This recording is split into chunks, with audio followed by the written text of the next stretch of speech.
As far as we're concerned, yung decision ng Comelec and Bank ay executory.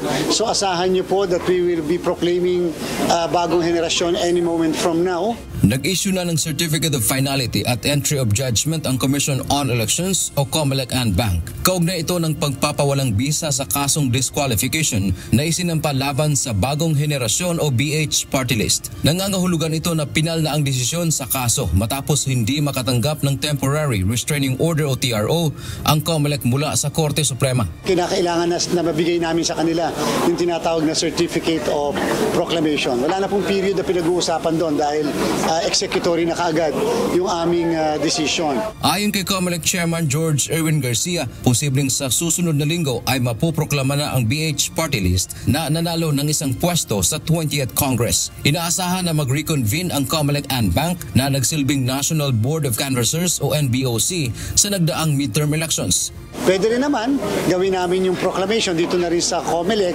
and therefore there will be a ceremony kahit paano para lamang doon sa proclamation ng naturang party list. Samantala, padadalhan naman ang show cause order ng komisyon ang first nominee ng Duterte Youth Party List na si Drixime Cardema.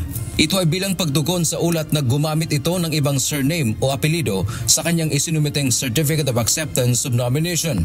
Paliwanag ni Chairman Garcia, bibigyan nila ito ng pagkakataon na magpaliwanag. May lumabas na impormasyon na hindi naman talaga Cardema ang apelido nito. Napaka-unfair din naman sa kanya na inaakusahan siya ng kung ano-ano sa social media lang. Kinakailangan meron naman pong paraan para makapagpaliwanag.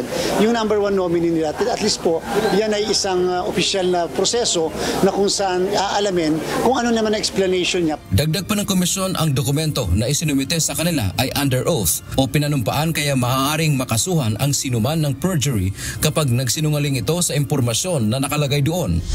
Samantala, umiikot na niya ang resolusyon kaugnay ng kasong kinakaharap ng Duterte Youth Party List sa Comelec at inaasahang mailalabas sa mga susunod na araw. Dante Amento, UNTV News and Rescue.